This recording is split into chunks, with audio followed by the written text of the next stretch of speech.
amigos, meus irmãos, o grande assunto, o grande objetivo do meu livro Mensagem de Jesus para os Sobreviventes é a volta do Cristo de Deus ao planeta que fundou por ordem de Deus. Que tudo está na Bíblia. E já fiz notar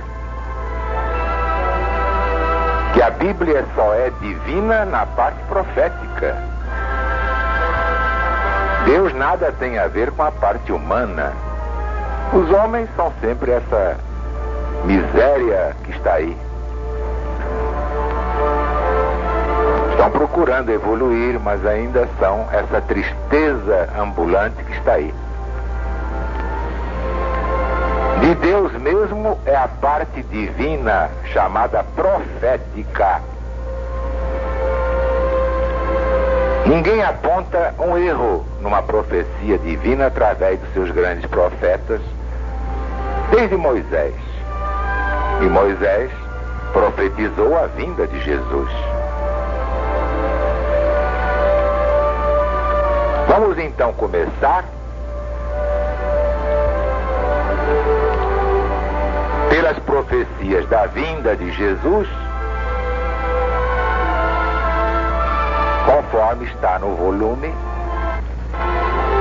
Mensagem de Jesus para os Sobreviventes.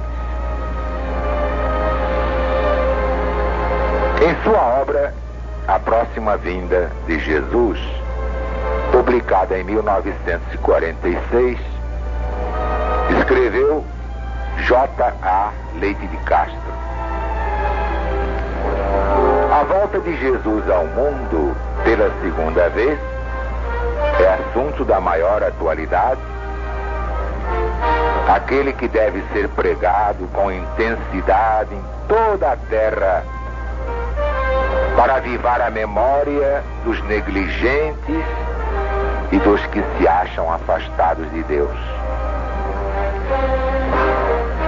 O julgamento dos vivos e mortos se processará nessa vinda de Jesus, a qual será seguida do extermínio da humanidade pecadora, isto é, o fim do mundo.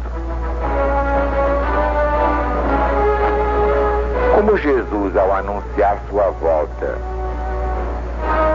disse que a respeito desse dia ou dessa hora ninguém sabe, nem os anjos do céu, nem o Filho, mas somente o Pai. Evangelho segundo São Marcos, capítulo 13, versículo 32. E também já há quase 2000 anos foi feito o anúncio e o Cristo não veio.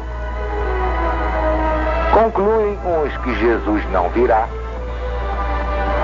Outros admitem sua volta em espírito diariamente em visita aos que morrem neste mundo. Essa falsa doutrina é destruída pelo ensino do próprio Jesus. Mas o profeta Amós nos diz: o Senhor Deus não faz nada sem antes revelar o seu segredo aos seus servos, os profetas. Capítulo 3, versículo 7. Como a vinda de Jesus pela segunda vez corresponde ao fim do mundo, os homens devem ser avisados com alguma precisão para se prevenirem e não serem colhidos de surpresa. Como Jesus foi o inspirador dos profetas do Velho Testamento, e tendo ele dito a Amós que nada faria sem ter revelado antes o seu segredo,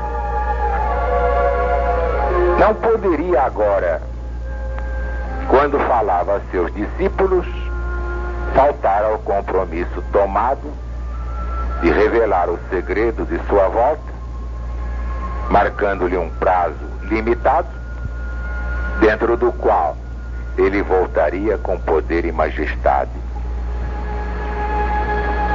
Esse prazo limitado é o que Jesus menciona, dizendo a seus discípulos que os sinais seriam vistos e depois de passado algum tempo, ele voltaria, isto é, viria pela segunda vez. Giovanni Papini escreve: ninguém, diz Jesus, pode dizer o dia da sua volta. Mas se Jesus não anunciou o dia, revelou as coisas que devem acontecer antes desse dia. Estamos de pleno acordo com a opinião de Papini. A volta de Jesus será no próximo ano de 1950. Assim termina a obra do Dr. A.J. Leite de Castro,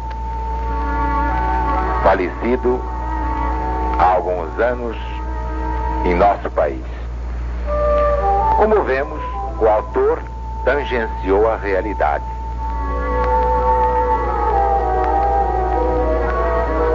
Em 1950, exatamente a 1º de janeiro, dia da confraternização dos povos, veio a este mundo a Legião da Boa Vontade.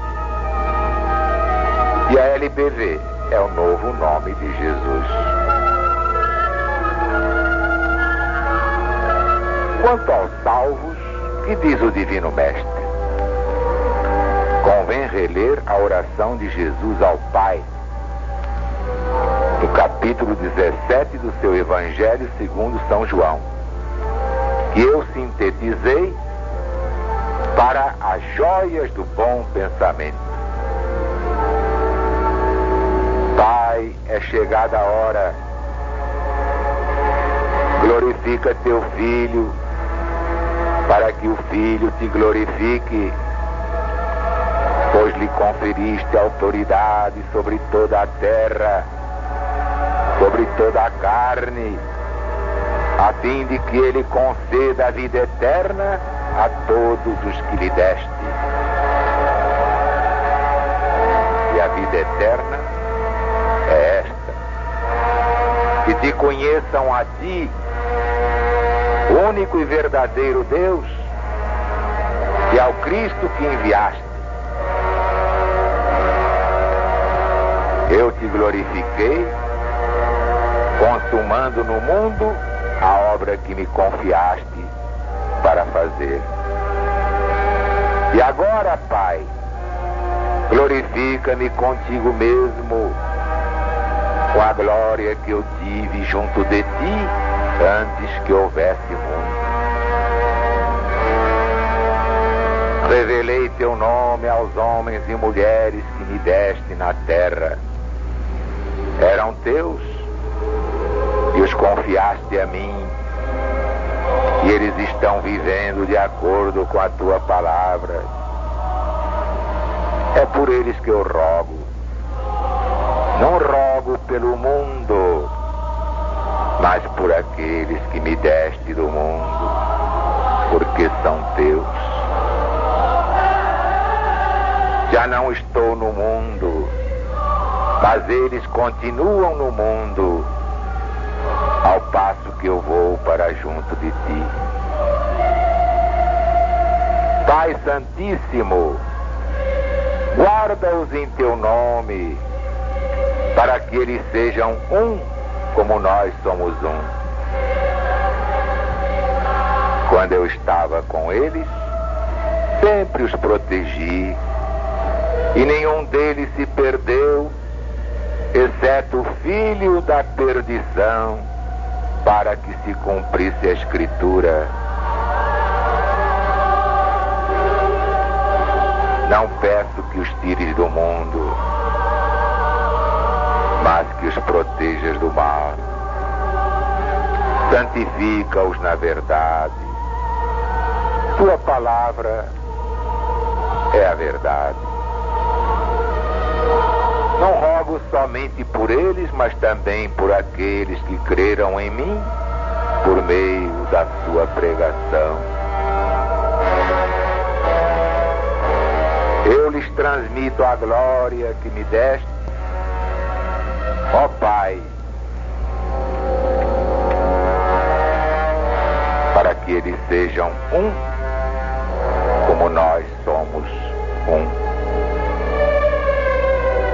Pai, minha vontade é esta: onde eu estiver, estejam também comigo aqueles que me deste, para que participem da minha glória.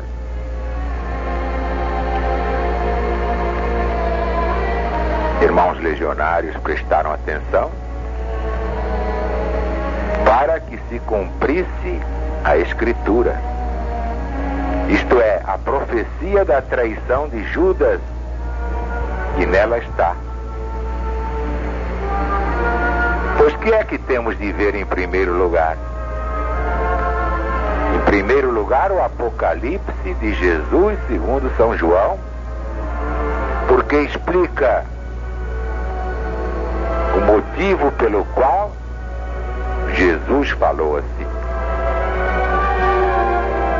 No versículo 10 do capítulo 19, temos a chave. O testemunho do Cristo é o espírito de profecia. É que a profecia é a alma de toda a Bíblia Sagrada. Os evangelistas e os apóstolos, que aparecem como autores do Novo Testamento, sempre se referem às profecias do Velho Testamento. E o próprio Jesus, dando a palavra final no assunto, se refere às profecias do mundo todo do Antigo Testamento. Profecias que começam em Moisés. Vejam bem o que disse Jesus sobre as profecias da Bíblia. E ele se referia exclusivamente ao Velho Testamento. A Escritura não pode falhar.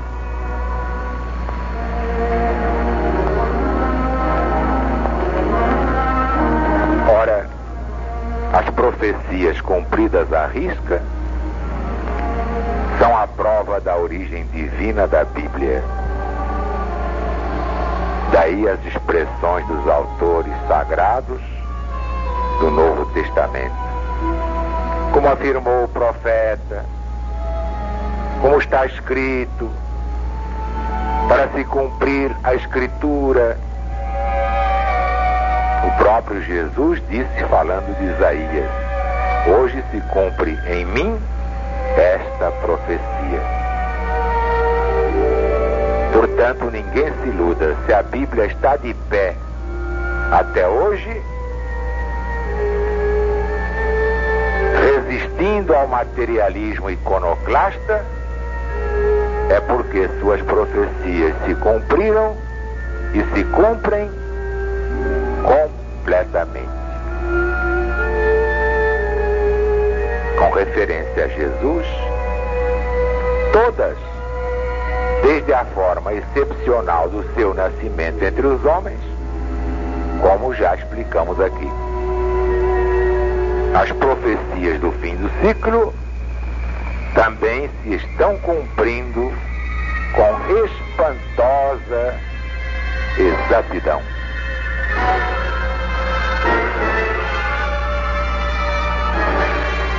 Ninguém se atreve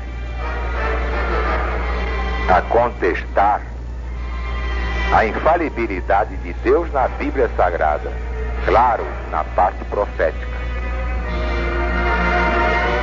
Diz velha sentença iniciática: Deus escreveu a história com antecedência e lhe deu um nome, profecia. O catolicismo e o protestantismo não sabem explicar como Deus agiu assim, como um ditador, é que não conhecem a lei universal da reencarnação. Ora, digo eu, a chave da profecia é exatamente a reencarnação, que não é propriedade do Espiritismo, porque já era ensinada muito antes da vinda de Jesus a este mundo. Por ordem dele mesmo era ensinada. Portanto, eu lavro a minha própria sentença. A lei divina, julgando o passado, determina o futuro. Futuro de cada criatura humana. Futuro de cada povo ou nação. A semeadura é livre porque Deus respeita o livre-arbítrio de cada um. Mas a colheita é obrigatória. Cada um, homem, povo ou nação, recebe os frutos bons ou maus da sua semeadura própria. Como diz Jesus no Apocalipse, a cada qual de acordo com suas obras. E é por isso que para os verdadeiros intérpretes da Bíblia, o futuro é um livro aberto. E diante dos fatos consumados, em que situação ficam aqueles que se orgulham de ignorar a Bíblia?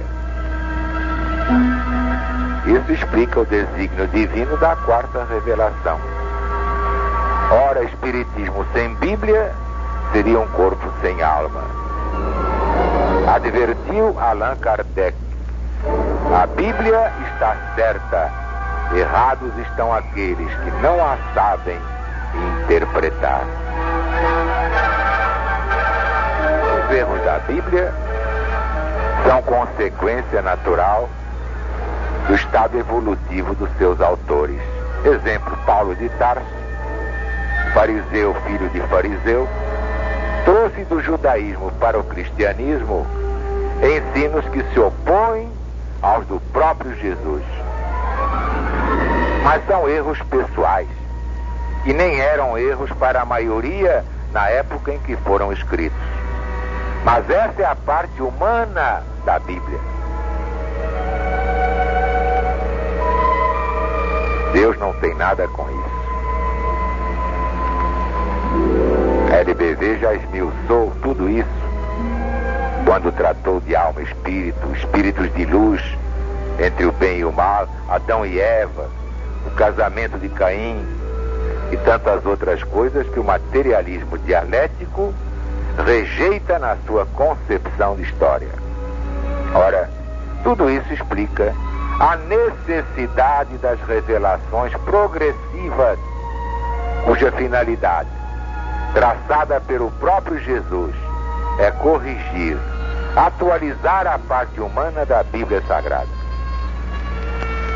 Portanto, com todos os seus erros, de origem exclusivamente humana, a Bíblia continua certa, como demonstra a doutrina do céu da LBV. Continuaremos o estudo diário das 21 chaves, até que todos compreendam quando Jesus voltará. Que a paz de Deus esteja com todos. Deus está presente.